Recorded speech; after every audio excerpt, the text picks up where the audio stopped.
So today, we're moving on. When the unwholesome is around, find a way to release it. So today we're going to be working with unwholesome in body, speech, and mind. Unwholesome mental, emotional, and physical reactions arise out of greed, hatred, and delusion. Those three.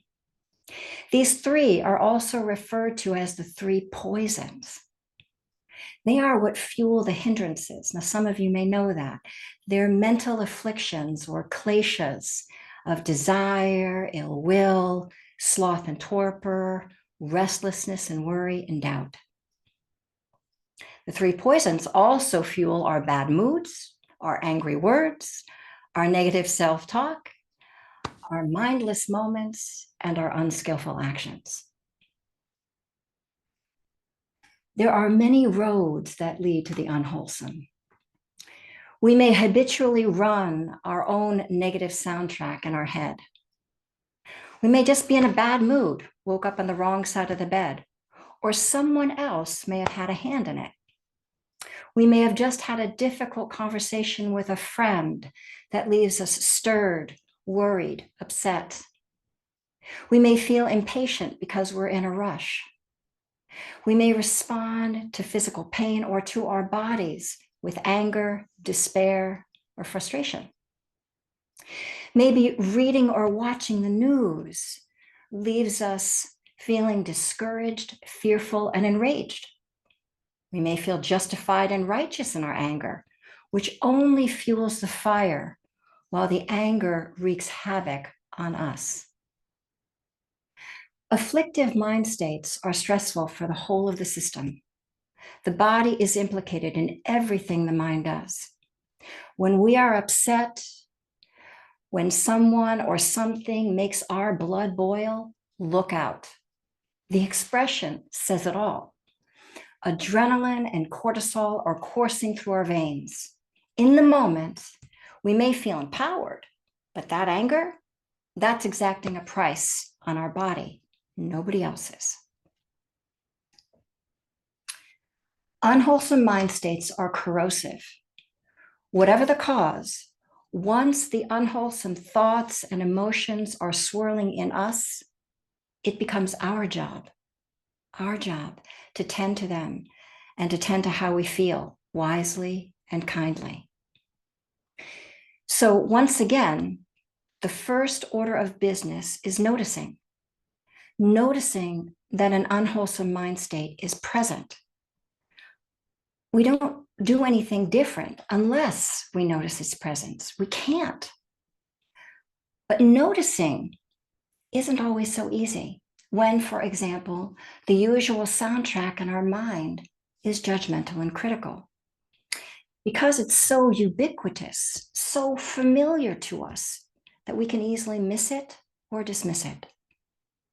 But if we know this is our habit, if we know this about ourselves, then we can start to move in a more mindful direction, become more mindful of its presence, and begin to interrupt the habit.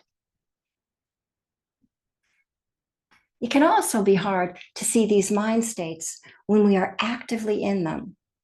Sometimes we are swept up in the heat of the moment, so caught in the current of emotion that we feel possessed, like something has taken us over. It has. When that happens, we're not thinking about the consequences of what we just said or did. We're simply acting out of anger. That's normal. Often we don't see how angry we were until later, in hindsight, when we've cooled off a bit. So be patient, be understanding. We're training, we're learning how to respond more skillfully. Get to know your reactive patterns. Get to know the afflictive mind states as they arise when they're on the scene. Be on the lookout for them. Because only when they have been noticed, only when they have really been seen, can we begin to interrupt their momentum and encourage their release. Once we notice that we've been holding on to anger, this noticing alone gives us a little wiggle room to do something different. We aren't completely lost in it. We have enough presence of mind to see it and practice a new move. This is the point of the practice. We're learning new moves, new ways of responding to what is happening. So today, we're learning the skill of letting go. When the unwholesome is around, do your best to let go of it as quickly as possible. Drop it like a hot potato. Drop it before it burns you more than it already has. We know this intellectually, but it can be hard to do. Hard when we feel justified and righteous. We're talking about doing a different move that will release it as much and as quickly as possible from the body, heart, mind. So we're going to explore how to interrupt these trains of thought, not feed the fire. We're going to learn how to de-escalate ourselves, learn how to soothe our nervous system. These are good skills to learn. Okay, so the next time, say, impatience arises, practice seeing it. Notice and name it. Wow, impatience. I'm really impatient right now. This is the first step, knowing what is happening, knowing what we're working with. And this in and of itself is a skill that we can develop. Now, once we know what is happening, the second step is to take a breath, to let go of the thought and drop attention down, bring it back down into the body breathing. This is the same move as coming back into the holding environment for those of you who know that reference. Step 3, now we're in the body. Feel the unpleasantness, just enough to register the stress that it's causing. Feeling the unpleasantness is important because this is how the organism learns to drop the hot potato. Coming back inside the body, we can assess how it feels. We can feel how the emotion or the thought is living in us, literally. Often it's unpleasant, and our habit is just to get away from the unpleasant. But here in practice, we actually want to feel the unpleasantness enough so that its hurt, its suffering registers, dawns on us enough that we want to interrupt or lessen the impact. We want to feel the heat of the potato enough to register it, enough to drop it as quickly as possible. Feeling pain, feeling discomfort, the charge of the emotion is not for the faint at heart. It takes practice, many times, many repetitions, to feel it and not get lost in it, not get thrown back up into thinking and reacting. This brings us to the fourth step, to consider how best to relate to it so that it releases. We meet ourselves where we are, and we learn what our current skill set is and develop it from here. For example, sometimes an emotion is so hot that all we can do is notice and name it. That's a lot. To feel its burn and its unpleasantness is actually too much right now. So once it's been seen, we take a breath, withdraw attention from thinking, and firmly land attention, bring attention into the body breathing, and allow the organism the space and the time to resettle or to reconstitute the holding environment. Okay.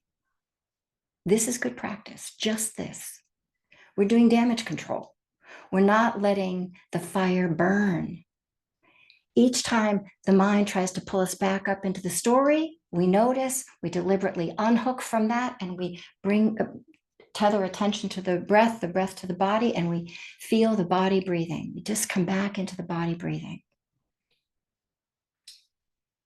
If we can tolerate small moments of feeling the stress or the pressure, well, then perhaps We can touch into the feeling, feel it, and then bring the attention back to the whole body breathing and let the tension untangle itself.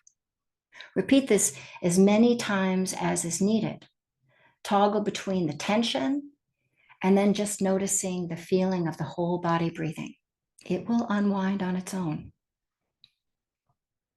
Or we might, as someone mentioned yesterday, shift attention completely to something uplifting, like recollecting the flowers in the garden or the joy of playing with our grandchildren. Focusing on the wholesome, we can create a little more breathing room and restabilize the system a little more quickly so we can learn how to hold the hot potato. Finally, support the organism to let go of the stress by soothing the tension. This is where I often use the phrase ground, breathe, calm, settle, soothe. Soothe the upset until the organism feels a little more at home in its skin. Soothing is an important skill because here we are in training the heart to grow a bit more kind and a bit more compassionate. This will also restore the system to balance more quickly. So either way, we are deliberately learning how to unhook from the story and deliberately not fueling the emotion. And instead, we're supporting or letting the organism come back to balance, come back to homeostasis. This is wise. This is kind. This is releasing the stressful. All right? So let's review the new moves. Remember, the name of the game is when the unwholesome is around, find a way to release it. Step one is always going to be seeing it, seeing what's happening. Notice and name it if you can. That clarifies what it is we're looking at. 2, take a breath. Let go of the thought and drop attention down into the body and feel the body breathing. 3, feel the unpleasantness that's rattling around in the body now, just enough to register the stress that thought or emotion is causing the whole of the system. Okay? 4, consider the best way to release it.